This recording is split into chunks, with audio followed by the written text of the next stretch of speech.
Right. Hello, everyone. We'll just get started here in just a second. Just let everybody log in.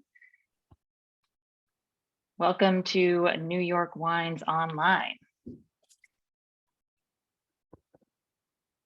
So during this three-part webinar series, we will explore New York State, the people, the regions, and the wines by situating them alongside reputable regions from around the world.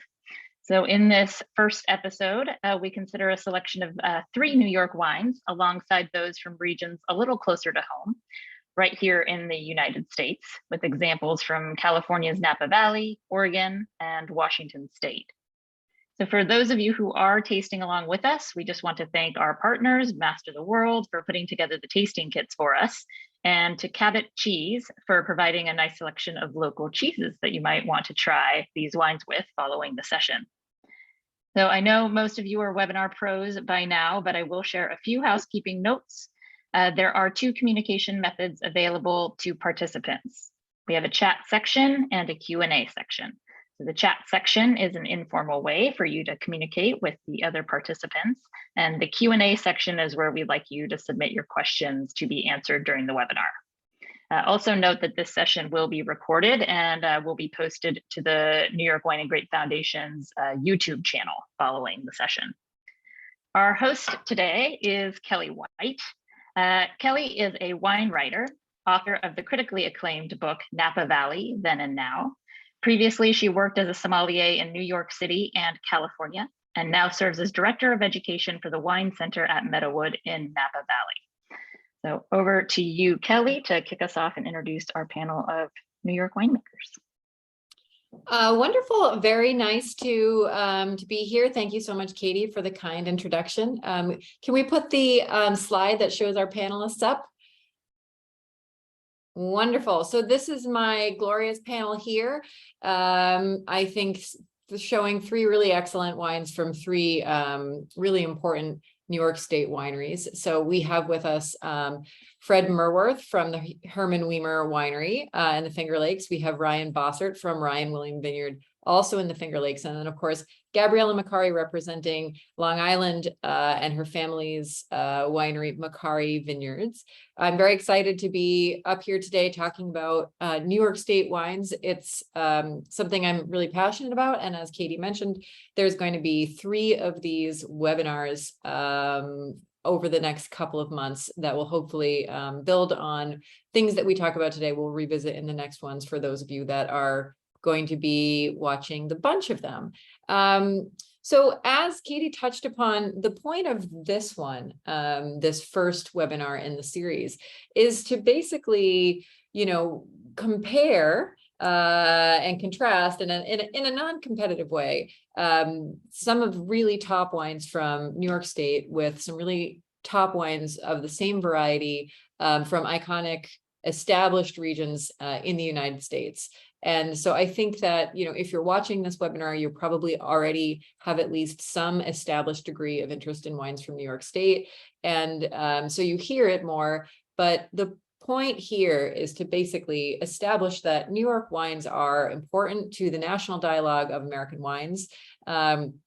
Obviously, most of the attention is put onto California, of course, but then also just the West Coast of the United States in general. New York State is a leader, not just on the Eastern Seaboard, but nationally, and deserves to be a part of that conversation.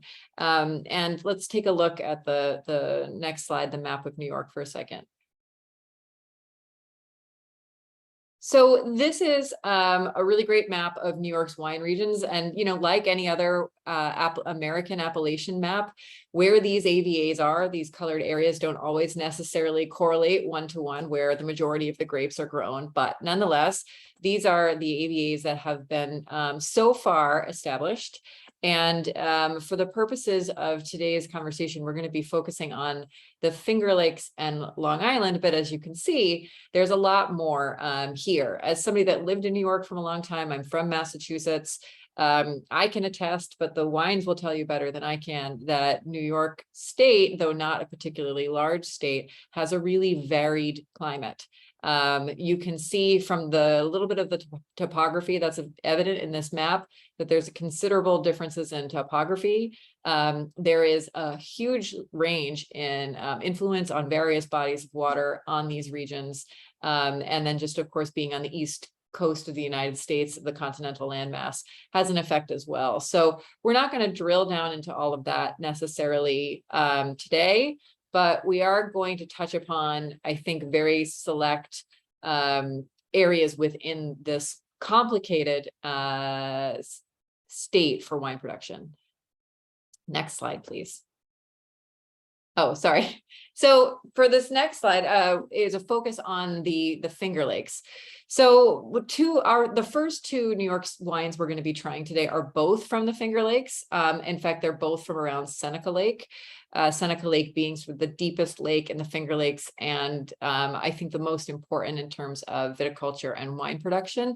But of course, Fred and Brian will talk about that with far greater knowledge and nuance than I will be able to do today. But this is just sort of setting the tone here. So let's move on to our first pairing of wines. So you should have your beautiful Weimer Riesling, and then this XLC Eroica from Chateau Saint Michel to try side by side. So we've put a lot of thought into the tasting order, but you should feel encouraged to kind of go back and forth, and certainly go back and visit the whites after we taste the reds. We did toy around with the idea of doing the white wines at the end, but we're going to start with the Riesling here, and I'm going to tee up Fred to tell us about the winery, tell us about this vineyard, this wine, and then the Finger Lakes and Seneca Lake in general.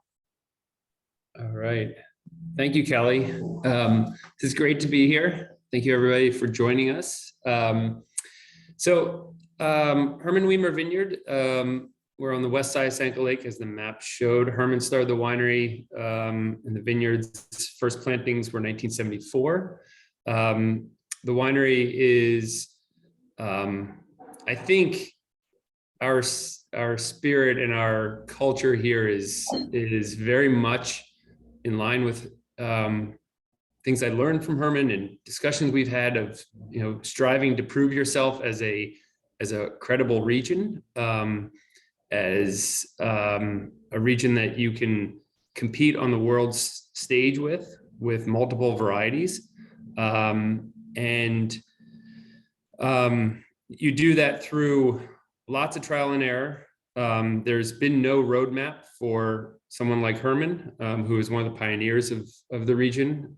And so you kind of have to go it alone and be willing to make mistakes and take risks, which is something I think we're still doing today, and we continue to look to the future to do. We're a fairly unique company in that we have a winery, a vineyard, and a commercial nursery. Our nursery really does feed a lot of that trial and error and that spirit of discovery through new varietals, new selections, both from Riesling, Chardonnay, Pinot Noir, Cabernet Francs, and is a really important piece of what we do here.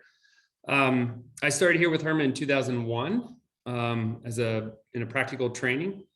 And that was the first year that we started to see a little bit of fruit from this Magdalena vineyard. It was planted in 1999, and there was a little bit production off of it in 2001, but the first fruit was really in 2002. And I remember tasting this with Herman in the winery setting, based on previous wines, based on wines and juice that we had in the 02 vintage, but then also what the profile of that vineyard was at that moment versus everything else in our winery and cellar. And kind of an eye-opening moment, not only I think for Herman, and I still remember this as a kind of a groundbreaking time, because his whole production for the previous 25 years was on our HAW vineyard. profile of a dry Riesling, off dry Riesling, late harvest, was all based on our HAW site. And then all of a sudden, this new fruit came in from Magdalena, which he had never worked with before. And I think a lot of our ways of blending and picking have really adapted to how Magdalena behaves, how the vineyard site behaves. It's a protected site, 10 miles north of the winery on the west side of the lake. That means it's protected in the winter. It's also a very warm and ripe site during the growing season. And so what we've noticed over the last 20 years is that this site ripens 10 to 14 days more than our original HAW site, which is a huge variation. And that's something that really kind of helps us navigate a month and a half of picking Rieslings, where we have high acids at the beginning, balanced wines in the middle, and then Riesling near the end that can be more opulent and more aromatic focused. The Magdalena site, from its early pick, middle pick, and late picks, really does show itself as a riper site every single time. Part of that, again, is its proximity to the lake, its involvement with the lake, but also to the west of the site is all open farmland. So it has the opportunity to warm up and warm the air, creating just a warmer mesoclimate compared to what we experience at HAW, or even some of our vineyards on the east side of the lake. For me, this is an opportunity to showcase Riesling as for its a little bit of power, a little bit of opulence in its aroma. And it really does present itself as I think a different style, a different presentation of Riesling than our traditional HAW wines. So this wine in particular from the 2020 vintage is 2020 is a fairly ripe vintage for us overall. It's picked again in a very similar manner with 5 pickings over 4 weeks. An early pick for higher acid, a middle 2 picks for balance, and then 2 later picks for aroma and more opulent presentations. The winemaking is consistent across all of our wines. There's no inoculation at all. Handpicked, sorted, no sulfur on the press pad, no adjustments to the fruit or the finished wines, and very cool, slow fermentation. So the last pick in this wine fermented into August of 2021. That's something that in working with Herman and then taking over the winery in 2007, I've gone down that path of no inoculation on any of the white wines in 2009, and then letting these wines ferment for as long as they need to. In terms of it always kind of brings up the question, do they ferment dry? Some do and some don't. I think that's for me, the glory of Riesling is that you can have really these long fermentations, let them gain a lot of lees contact, a lot of mouthfeel, complexity. I think this is maybe for me a different approach than Herman from 20 years ago.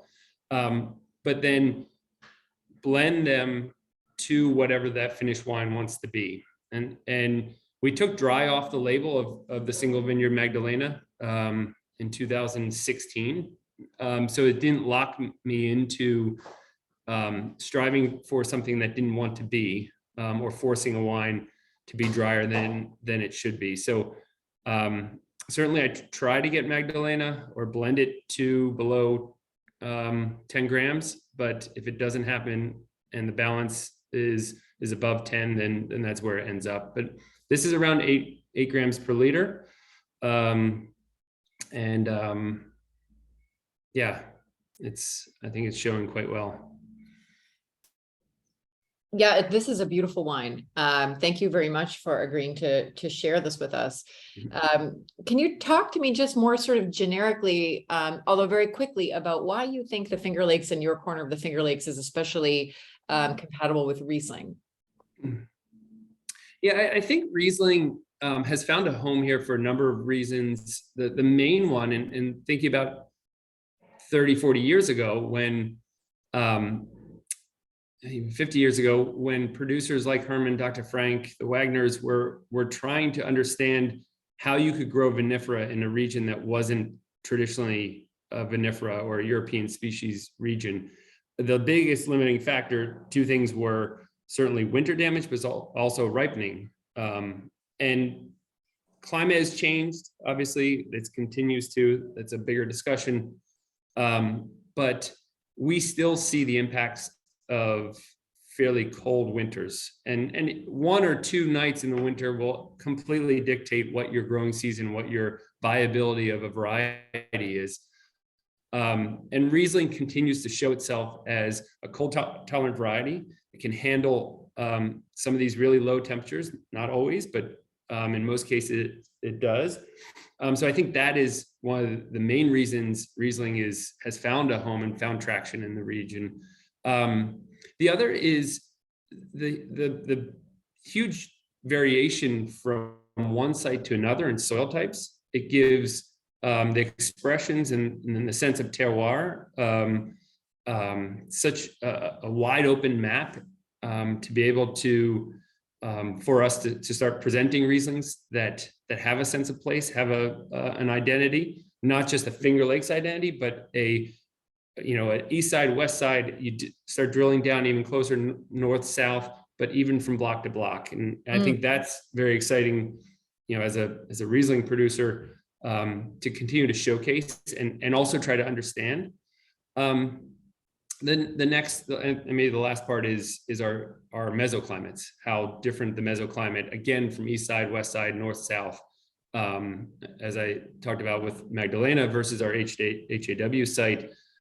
10 days of sugar ripeness difference is a huge variation in such a small area. And I think there are, between Ryan's vineyard and our vineyard, which are only 3 or 4 miles apart across the lake from each other, they're very different mesoclimates. And that's something that's very exciting to showcase. I think we know a little bit about it. And I think that's one of our huge opportunities, especially with Riesling, to continue to present that and also learn and understand it. Wonderful. Thank you. I'm going to talk a little bit about the Eroica for a minute, and then we will move along. We're going to take your questions at the end. But the Eroica, I think, is hopefully, kind of a surprising wine for those that are familiar with the brand. So this is a 2019 Eroica XLC Riesling. So it is not the typical Eroica that is that broad market brand that you see everyone else. This is a much more specialized, newer project. So Eroica was launched in 1999 as a collaboration between Ernie Loosen in Germany and Chateau Saint Michel. And of course, Chateau Saint Michel, I think, is probably famous for the bulk of its operation, in as much as in as much as its quality. They're, I think, the single largest producers of Riesling in the world. Eroica was a collaboration between, kind of the old world, classic German Riesling and what was coming out of Washington, which has really proven itself to be a great place for Riesling. The XLC is a newer project. This was launched in 2016, and the XLC effectively stands for Extended Lees Contact. So it's meant to both be a smaller batch, higher end, drier, and more natural style of wines than what necessarily they're known for. So the genesis of this was Ernie Loosen falling in love with the Grosses Gewachs style coming out of Germany. So this is very much modeled on GG. And so if you go to the Chateau Saint Michel winery, which I highly recommend, it is just like a football field of stainless steel tanks and, you know, lots of technology. And then you see these like a couple of traditional German ovals as a little kind of island in the middle of this fairly technological winery. And that's where this wine lives. And so basically, in a sense, it's similar to the Weimer wine in a lot of ways, in that it's fermented naturally with low sugar. It's fairly dry. This also has about 8 grams per liter of residual sugar, and extended lees contact and sort of very naturally made. But in the other senses, it's a little bit opposite, and that it comes from, I think, the vineyard here. So the site for this wine is a very specific vineyard called Evergreen Vineyard, which is in the Ancient Lakes AVA. And it was a site that stood out amongst all the sites that Chateau Saint Michel works with.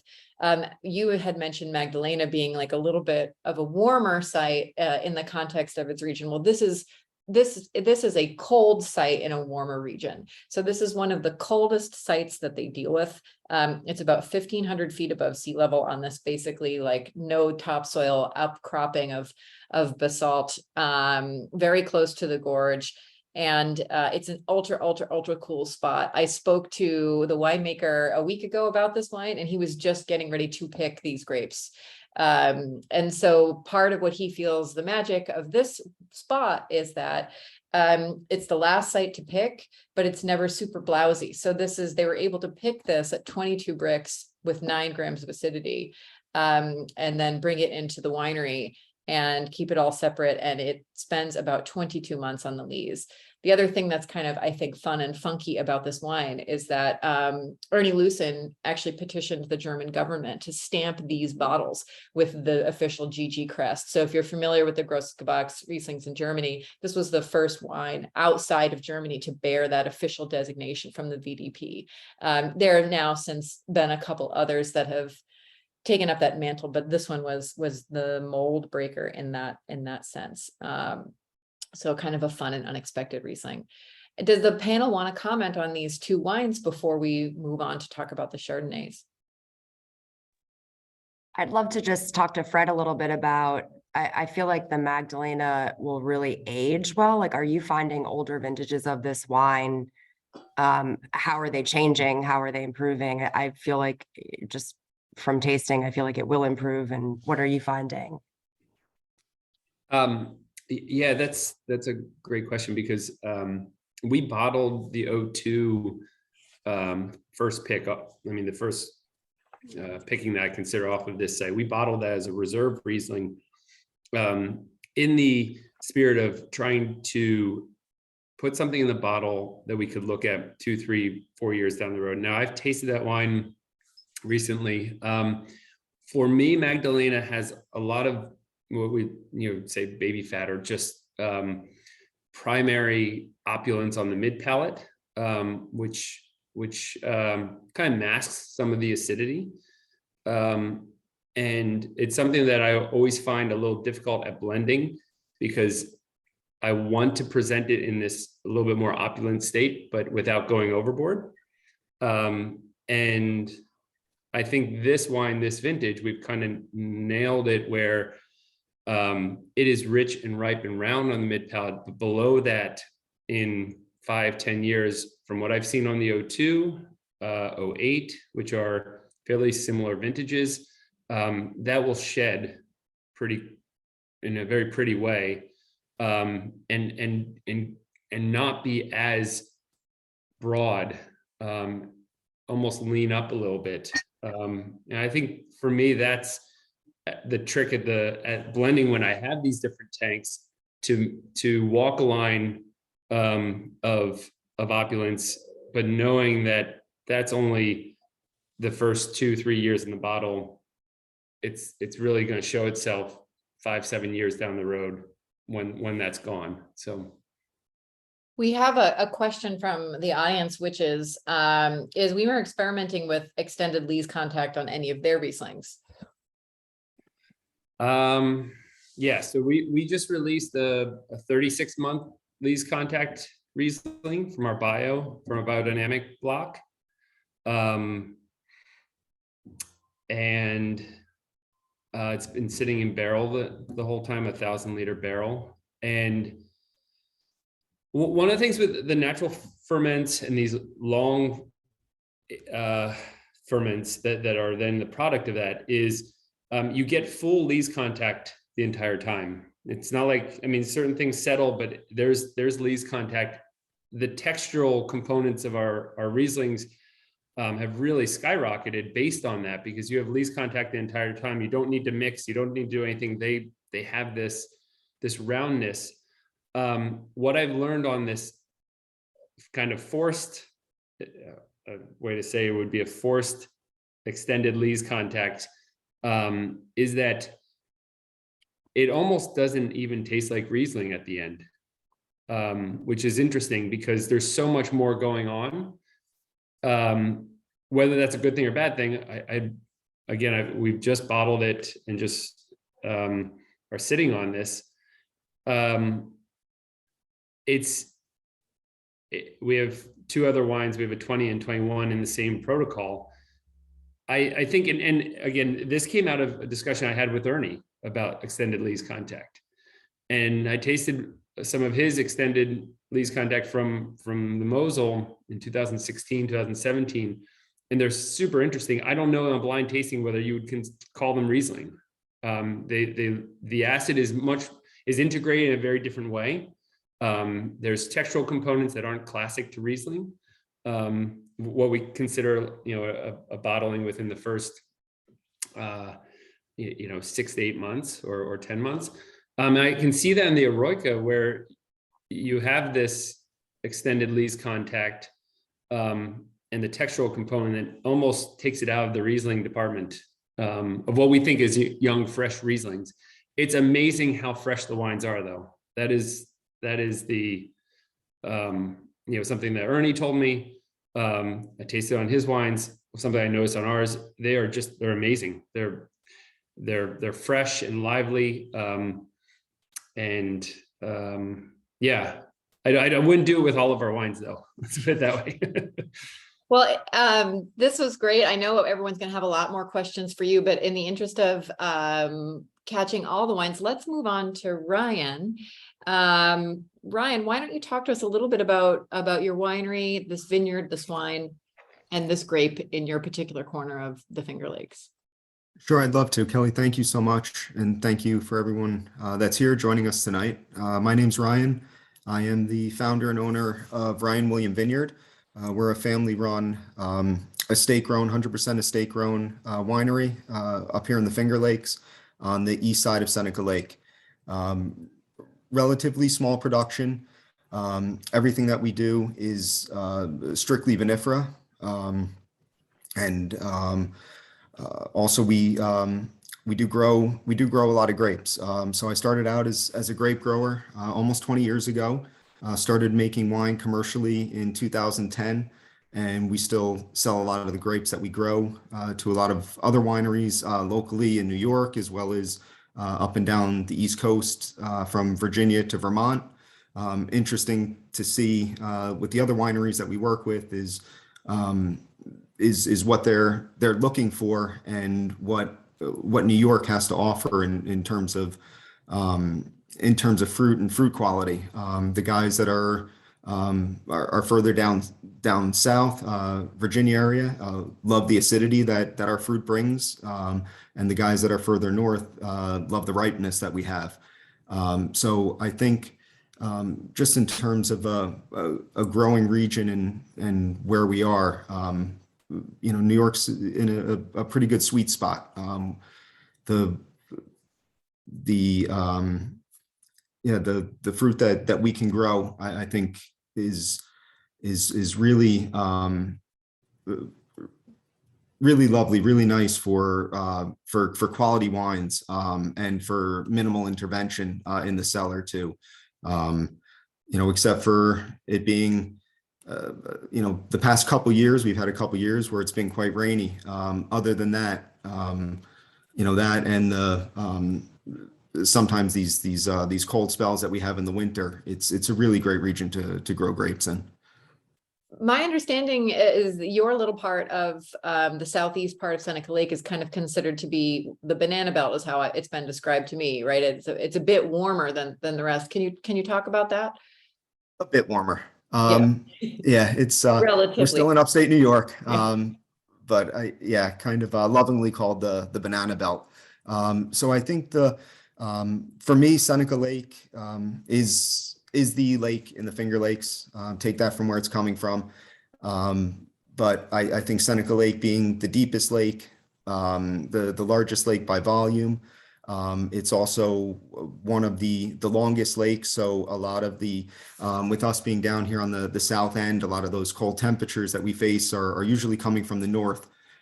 So with the lake being almost 40 miles long, there's a lot of opportunity for that cold air that's coming to warm up as it passes over the lake, as well as being on the east side. I think we get the slopes are pretty steep here. There's about one section of our farm. We've got about a 17% grade down to the lake. With that pitch and that slope and the steepness, we can get a lot of that afternoon sun that helps add those growing degree days and, just get us over the edge a little bit. Wow, the wine is beautiful. Thank you. Let me talk a little bit about the other Chardonnay on deck here, which is from the Eyrie Vineyards in Oregon. And then we can kind of compare and contrast. So this is a very, Oregon is really, for those, I'm sure everyone here is very familiar, has really established itself as kind of the Mecca in some ways of Pinot Noir and Chardonnay on the West Coast, at least.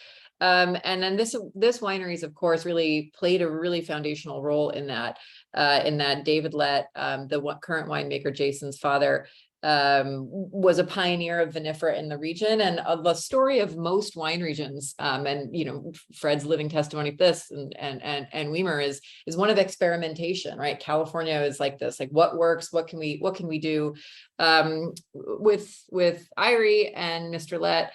There was a lot of initial kind of thought and climate studies and a decision right away to say, okay, we're just going to try these Burgundy varieties. And then that seemed to really work. And so, okay, it's expanded since then to include other things, but these remain the hallmarks. And for those of you who've been following Oregon Chardonnay, it's as a category, getting more and more refined. So this particular wine is the estate Chardonnay that comes from the Dundee Hills area. And so, kind of like what Ryan was describing about the different parts of the Finger Lakes having these different mesone microclimates, there is a greater understanding of Oregon's mesone microclimates from appellation to appellation. So just to put it in context, where Dundee Hills is here is kind of the middle ground.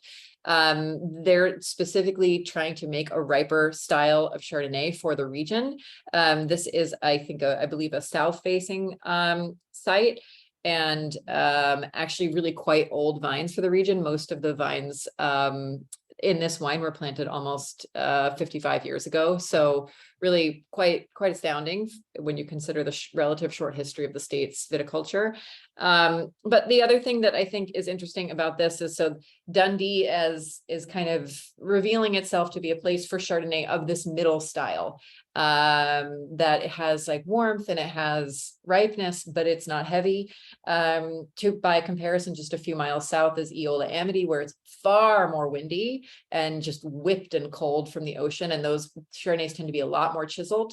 If you go from here and you go inland to Chehalem Mountains, you're getting even more opulence and sort of decadence in the wine. So this is really like a middle style. Ryan, would you feel like your wine has a comparative level of weight, or how would you kind of compare and contrast? I think the wines are relatively similar, at least in terms of the fruit. I definitely say stylistically they're quite a bit different. So generally with our Chardonnay, it's partially fermented in stainless steel, partially fermented in French oak. And the idea behind that is especially from coming at it. So basically all of the wines that we make are I come at from a grower's perspective, since I started as a grape grower before making wine. So it's the idea behind the wines is that they should showcase the fruit. And I think earlier, I think Fred made a really great point, and something that Herman instilled in him, and what Fred tries to do is really create wines that are that stand up on a world stage. And of course, Fred, this beautiful Riesling that he created is Riesling, 100% recognizable, and a beautiful representation of what we can do here in New York and in the Finger Lakes. And so, the idea behind my Chardonnay is that it is Chardonnay. Chardonnay is produced all over the world. A lot of different styles and a lot of different climates. So the fruit shows differently, but it is quite ubiquitous throughout the world. So for me, it's really about just showcasing that fruit, retaining that acidity, which we have here. Not a lot of other regions can say that. The fruit, it matures, but it I think matures at the same rate or slightly around the same time as it ripens. So we get acidity, we get sugar. It's the idea isn't to cover it and mask it with oak, and not saying that that's a bad thing. I think it's just a choice that the winemaker has to make. I know in a lot of parts of the world where Chardonnay is a focus, there seems to be a struggle or a balance to retain acidity in the Chardonnay. Do you find you have the opposite struggle, that you're trying to manage acidity, or is that not an issue where you are? I don't think so. To me, to a certain point, wine can't have too much acidity. Right. That's what, to me, most of the time, at least when I'm drinking wine, it's with food. And it's, the acidity is what makes a wine food friendly. So I love that acidity. We have it here, and, I embrace it fully. There was a question from the audience about what clones both wines use. Why don't you go first? Can you speak to the clonal selection of your Chardonnay? Sure. So we use a range. Honestly, I don't. We use they're Dijon clones, but beyond that, I don't really get into our clonal selection. We've done a lot of experimentation, and years and years of trials on clones.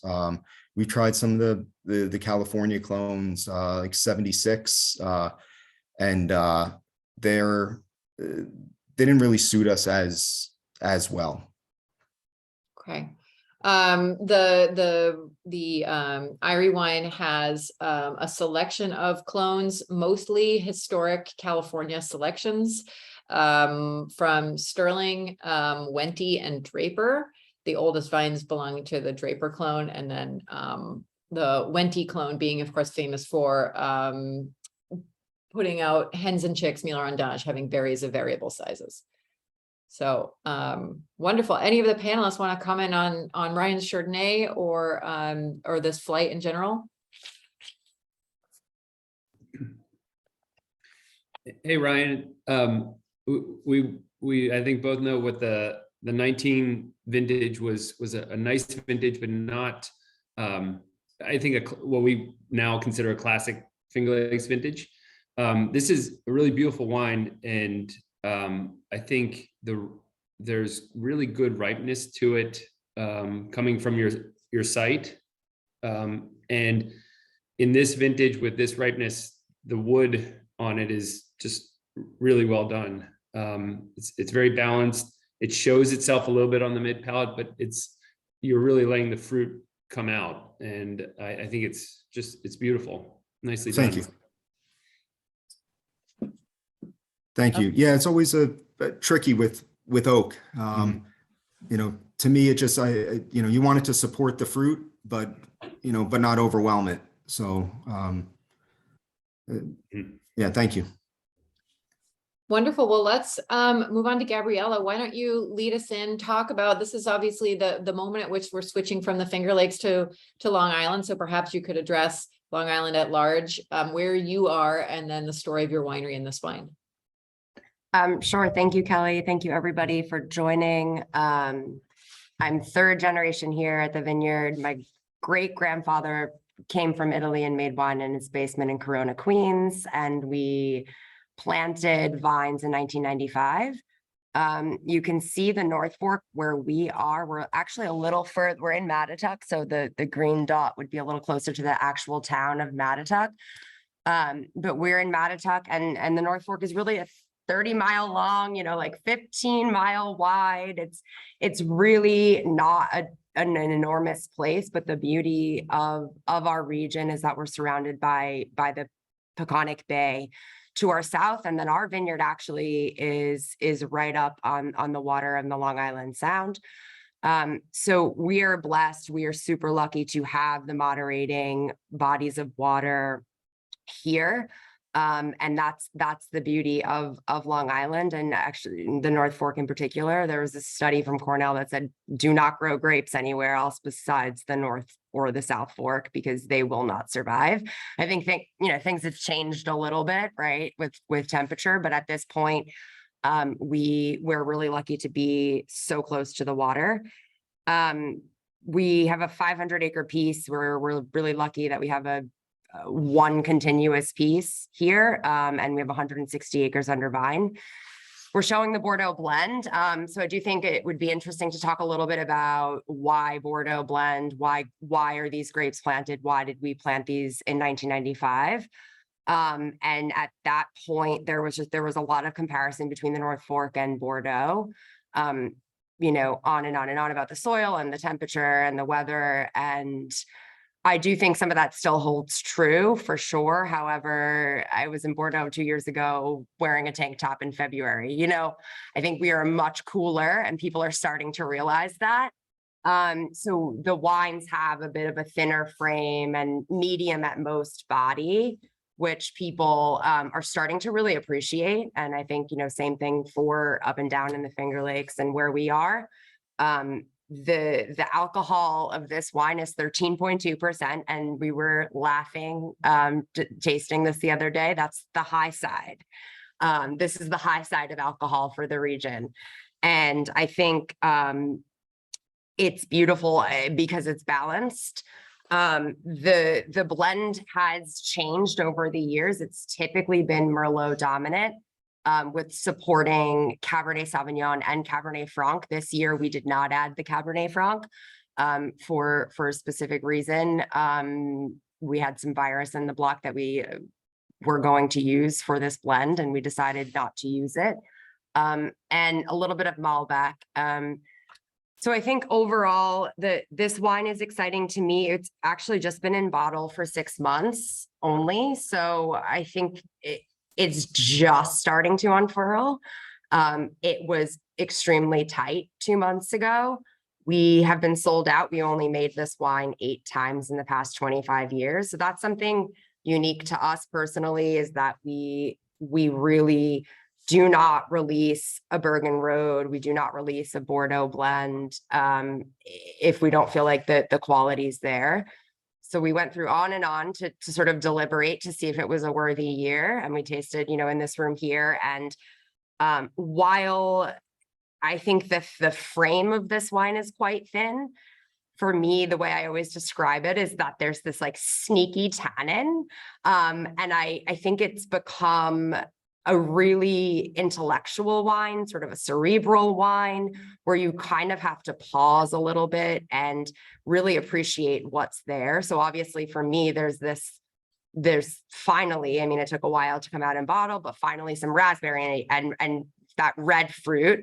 We don't really get that like black cassis. You don't really get that fruit because of the ripeness here on Long Island. So we're still in this like red fruit zone, but beyond that, there's the supporting structure, which I'm really excited about. I think that this wine is still super, super, super young. And there's just been consumer pressure to release it. So we had to get it out the door.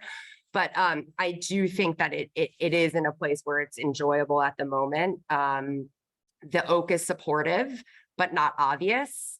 And I think that that's extremely important. I completely agree with Ryan here with Chardonnay. Like the oak should be supportive, but not the first thing you notice about the wine. And in the past, when we first started, I mean, we were blasting our wines with 100% new oak because we thought it was cool and we thought that that's what people wanted. And at this point, we are growers first, right? So why mask the fruit? And it's not to say that there's no new oak. There's 17% new here and a couple of third and fourth year old barrels. But at this point, you know, I think that the oak needs to sort of be integrated in order to enjoy the the thinner density, the thinner frame. The other thing I think about this wine, and it's funny for me, I like always judge a high quality wine or a wine that's worthy of laying down by like the amount of conversation that you can have around it. So sitting around in a room with people and talking about it. And I sat down with the team the other day just before this to sort of get their opinion. And we ended up talking for 45 minutes, which I thought was a good sign. But I think the beautiful thing here is that the wine kind of finishes dry, which is different than any examples that I've been tasting from the West Coast. So there's sort of this like dry finish. It's not a confected finish. It's not, you know, the tannins aren't, sometimes people talk about like ripe tannins. I think the tannins are just a little underripe. And I think that sort of makes this wine feel like it has like a little bit of like an old world sensibility. I'm not going to compare where or whatever, but it has this sort of like high acid and dry. It's not a drying like an obnoxious drying finish, but it's sort of a finish that isn't confected. And for me, I think those are the wines we want to drink, right? And those are the wines that we are excited that we're capable of making. So I'm rambling, but I'm super excited about this wine, and I'm thrilled to share it with everyone. I love this wine. I think it is very beautifully fragrant and kind of sculpted and very light on its feet. When you say that you've only made it less than 10 times, what is the thing that's holding you back on the years that are you not achieving the ripeness of flavors or 100%? Yeah. Okay. I mean, this was like 22 bricks. Like we were like, yes, and that's like nothing. I think that's what, like, a lot of the time I'll taste the Merlot in a cool year, the Merlot in a wet year, and I'm like, oh, it's quite thin, and it's just that like there's like a missing mid palate in some of these marginal, like kind of wet and rainy years. Mm-hmm. And we are super honest with like each other. And yes, could we sort of do things different in the vineyard, which we're starting to do a little bit, right? Like, can we sort of never really decided in the past what blocks were dedicated to this wine. So when we do that, we can drop fruit, we can do a lot more canopy management, and I think that that's sort of the future, is like focusing out there. And I think we will end up making more versions of this wine with a greater focus and a sort of block identification in the vineyard. But in the cool years, I mean, just there's the lack of mid palate and structure. Okay, interesting. Well, let's take a minute and turn our attention to the Chalk Hill, which I think, of all of these pairings, I think this one is the one where the styles stand in starkest opposition to me. This is a much bigger, richer wine, I think more kind of quintessentially Californian in a sense, but this is the Chalk Hill Estate red blend. So Chalk Hill is a winery based in the Chalk Hill AVA in Sonoma, kind of just over the mountains from Napa Valley, if you will, and close to Alexander Valley, which is one of the, I would say probably the AVA in Sonoma most famous for its Cabernet.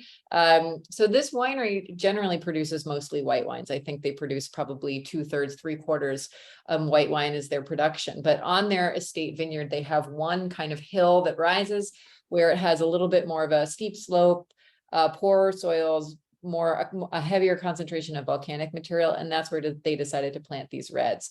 So the red varieties, and the composition changes dramatically from year to year. So this particular vintage, for example, has 2% Carmenere, which is something, you don't see a lot in California wines or really in American wines anymore. And that doesn't always make the blend.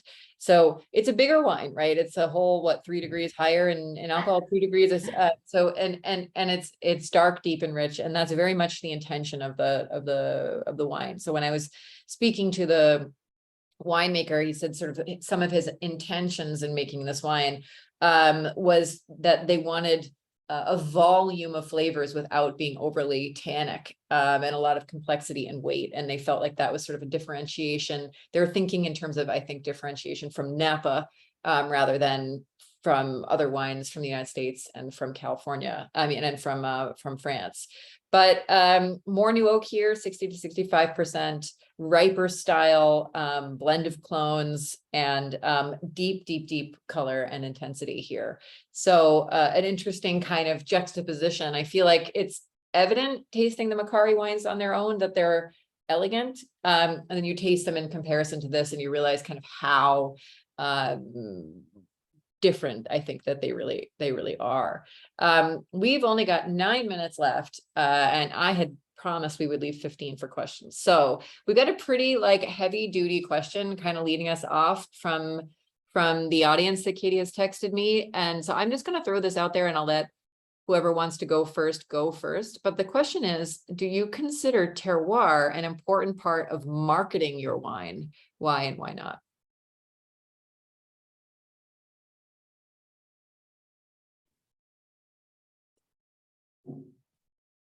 I'll lean in on this one. Without a doubt. I think Ryan would probably agree that, and Gabriella, you would agree also based on your wine, that I think we are all really proud of the places that we're growing our fruit. And I think that's one of our biggest attributes, that we don't have a lot of volume, none of us, and compared to other places in the world. And so we tend to, I think of our fruit as extremely high value, for not just the work that we're doing on it and everything, but from where it's from. And so we're doing that constantly with not only single vineyards, but even our dry Riesling, which is our largest production, to say this is from the Finger Lakes, this is from these specific sites, and it can't be replicated. Not that there aren't quality levels in the Finger Lakes or Long Island or other parts of New York that are achieving that, but this is distinctly from us, from the Finger Lakes. So I think we're all really proud of that. Ryan, would you like to jump in? Yeah, I agree with Fred 100%. And, I think the sites that, all of us have chosen here tonight are special. And at least we thought that they were special. They meant something to us, and enough to where we put all this energy into planting grapes and doing all this work. But yeah, I say all the time, the site is all we have. And from that, it's just trying not to mess it up. And the New York and the Finger Lakes and out on the North Fork are super special places to be able to grow grapes and really contribute to the characteristics of the wines. Gabriella, I'd be interested to hear from you. I mean, I don't want to take the question too far of a different direction, but I feel like sometimes when I hear American wineries talking about their terroir, it's always in the same breath as referencing another region's terroir, right? Instead of just kind of leaning in on their own thing. Can you speak to sort of both those things? Yeah, I think that's been frustrating for a while, for sure, because I mean, you can tell right here where we can't really compare to the West Coast in terms of ripeness. And so the comparisons are really difficult. But what I think, and I'll take more of that sort of marketing approach answer to this question. I agree with both Fred and Ryan, but the beautiful thing about where we are, specifically our terroir, I mean, we're 2 hours from New York City and you're 2 hours away from this concrete jungle. So you're sort of escaping into the terroir. You're escaping to experience the terroir. You kind of feel at ease once you get off the Long Island Expressway and you're in this wine region. So I think in terms of sort of marketing, you're kind of we're just like naturally marketing the area, the beaches. My brother's a fisherman. He catches bass like off the edge of the winery, like this sort of like lifestyle that then makes it so natural to drink local, right? Like the most natural thing you can do is drink local and support local wineries. And that sort of, I hope I'm not going too crazy around this question, but to answer the question in like a broader sense, the terroir is, in my opinion, more about the sense of place and more about the escapism from the concrete jungle or from wherever you're coming from, you know. Great.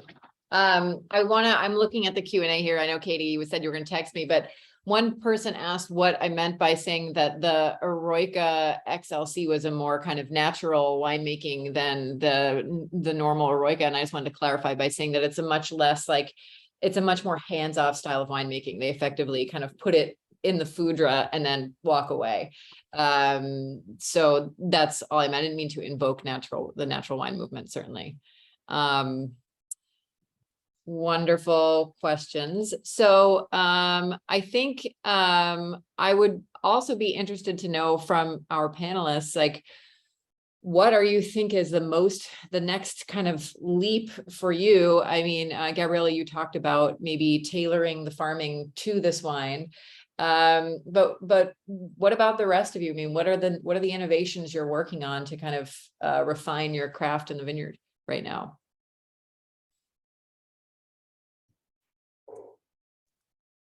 Let me take that first, Fred, or? Sure. Yeah. You tackle that one. I guess, every year we have a challenge, and it's never the same challenge that we faced the previous year.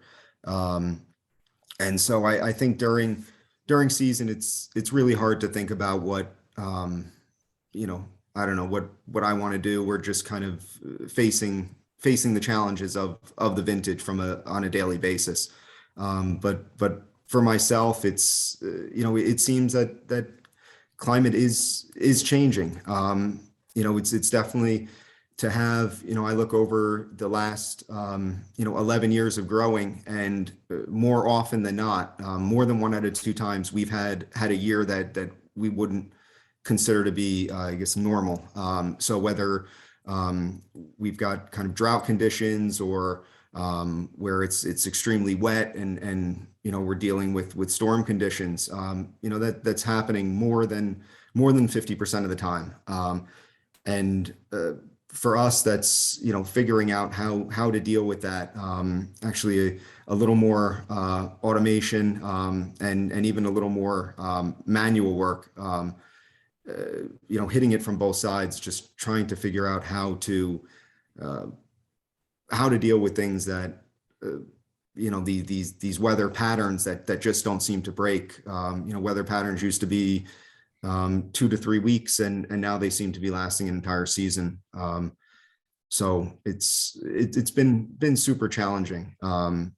But it's, I think it's hitting it from both sides. Automating where you can, and then actually going back to good old handwork for the rest of it, what the equipment can't handle. Yeah, I think I agree with Ryan. We're going to continue to have to innovate viticulturally. We have some things that are coming out of the nursery that we're working on, maybe to help that with new varietals,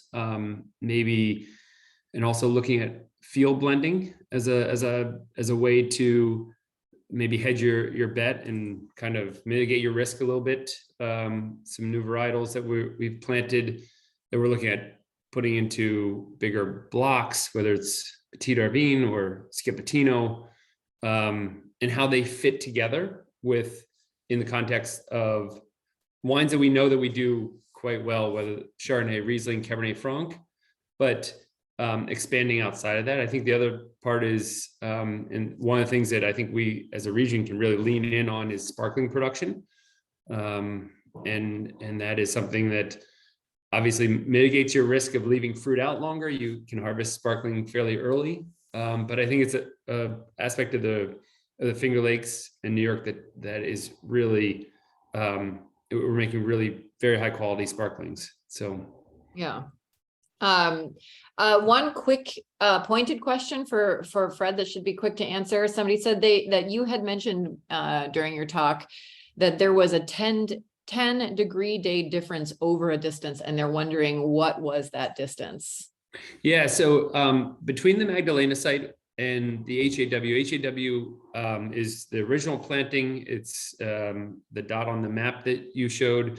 10 miles north is Magdalena. And that's where consistently we see 10 to 14 days of ripeness difference. So if we pick Magdalena at 20 bricks, there's probably a good chance that HAW is only 18 and a half bricks. Oh, interesting. And as you get into, Gabriella and Ryan, you know this, as you get into later September and October, your chance of ripening from day to day, week to week, really start diminishing. So if you've already accumulated 10 days of ripeness difference between a site, it's a huge advantage for you within your cellar to have that ripening difference, because you just don't get it later in harvest.